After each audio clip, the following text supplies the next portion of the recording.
તો વાત કરીએ સુરતમાં રત્ન કલાકારોની હડતાલનો આજે બીજો દિવસ છે કે જ્યાં આજે સુરતના વિવિધ વિસ્તારોમાં રેલીનું આયોજન કરવામાં આવ્યું હતું। જ્યાં સુધી રત્ન કલાકારોની માંગ પૂરી નહીં થાય ત્યાં સુધી આ હડતાલ યથાવત રહેશે। ગઈકાલે કતારગામમાંથી કાપોદ્રા સુધી રત્ન કલાકારોએ રેલી યોજી હતી।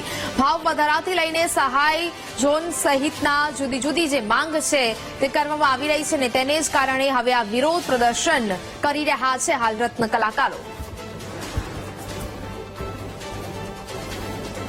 તો ભાવ વધારાથી લઈને સહાય ઝોન સહિતની જુદી જુદી માંગ સાથે હડતાલ કરવામાં આવી રહી છે। હડતાલનો આ બીજો દિવસ છે અને પોતાની માંગો સાથે રત્ન કલાકારો રસ્તા પર રેલી સ્વરૂપે સામે આવ્યા છે।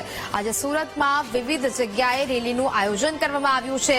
જ્યાં સુધી રત્ન કલાકારોની માંગ પૂરી નહીં થાય ત્યાં સુધી હડતાલ કરવાની ચીમકી ઉચ્ચારવામાં આવી છે। ગઈકાલે કતારગામથી કાપોદ્રા સુધી રેલીનું આયોજન કરવામાં આવ્યું હતું અને આજે પણ વિવિધ જગ્યાએ આ રેલીનું આયોજન કરાયું છે।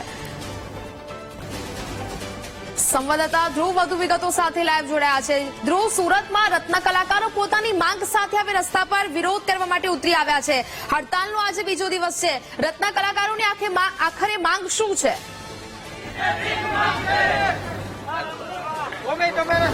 બિલકુલ જે છે તે રત્ન કલાકારો હવે પોતાની જુદી જુદી માંગને લઈને લડી લેવાના મૂડમાં જોવા મળી રહ્યા છે। આજે જે છે તે તેમની હડતાલનો બીજો દિવસ છે અને તેઓ રત્ન કલાકારો હવે જે છે તે આજે હડતાલ પર પણ ઉતરી રહ્યા છે। જ્યાં સુધી તેઓની માંગ પૂરી નહીં થાય ત્યાં સુધી હડતાલ પર ઉતર્યા છે।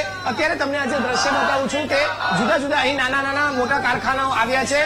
તે કારખાનાઓમાં તેઓ બધા રત્ન કલાકારો કામ કરી રહ્યા હતા અને ગતરોજ પણ જ્યારે સુરતના કતારગામથી કાપોદ્રા સુધીની રેલી નીકળી હતી ત્યારે અનેક રત્ન કલાકારોને તેના વેપારીઓ દ્વારા જોડાવા નહોતા દેવામાં આવ્યા। ત્યારે આજે હવે આ હડતાલ યથાવત છે અને જે પણ કારીગરોને આ હડતાલમાં જોડાવવું હોય તેને સમજાવવામાં આવી રહ્યા છે।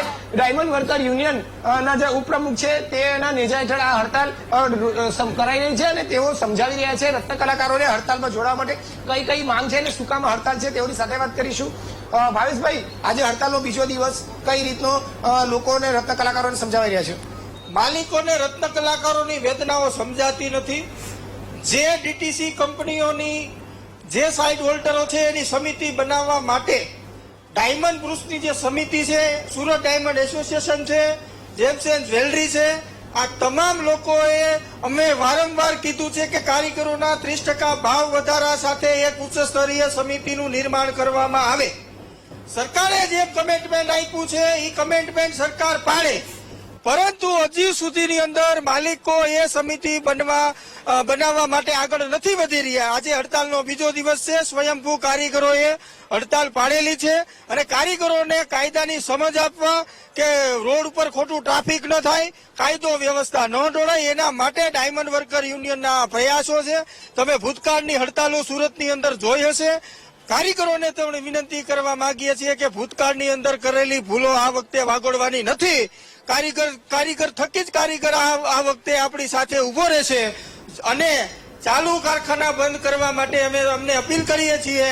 આજે રત્ન કલાકારોનો 10 વર્ષથી આ ભાવ વધ્યો નથી, તો જો આજે તમે એક નહીં થાવ તો આવનારા 10 વર્ષ સુધી આ લોકો તમારો ભાવ વધારશે નહીં। માટે એક થાવ અને તમારો અવાજ પહોંચાડવા માટે તમે તમારો જનસમૂહ ઉભું કરો। ડાયમંડ વર્કર યુનિયન તમારી સાથે છે।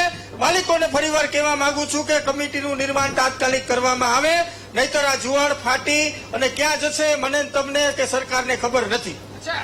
અત્યારે રત્ન કલાકારોને કઈ કઈ રીતે સમજાવાય? કારણ કે હજુ ઘણા કારખાનાઓમાં રત્ન કલાકારો જતા હતા। કારખાનાઓની અંદર રત્ન કલાકારો એની મજબૂરી વશ જાય છે। માલિકો જે અમુક કહે છે કે જો તમે નહીં આવો તો અમે તમને રજા આપી દેવામાં આવશે। 2 દિવસનો જ્યારથી અમે હડતાલનો કોલ આપ્યો છે ત્યારે 2 દિવસથી એ લોકોએ એવું કીધું છે કે તમે રજા પાડશો તો એનું રીઝન તમારે દેવું પડશે।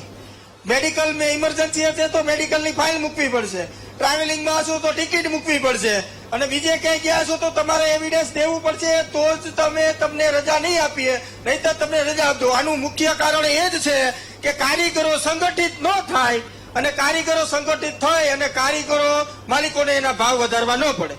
બિલકુલ, એટલે જે રીતે અત્યારે આજે હડતાલનો બીજો દિવસ છે અને ક્યાંક આ હડતાલને લઈને કારીગરો અને જે રત્ન કલાકારો છે તેને જોડવાનો અત્યારે પ્રયત્ન કરાઈ રહ્યો છે। જ્યાં સુધી તેઓની માંગ પૂરી નહીં થાય, જે મુદ્દાઓ સરકાર સમક્ષ મૂક્યા છે એ પૂર્ણ નહીં થાય ત્યાં સુધી આ હડતાલ યથાવત રાખવાની પંચીમકી ઉચ્ચારી છે. જી બિલકુલ ધ્રુવ, વિગતો સાથે જોડાયા તે બદલ આપનો આભાર.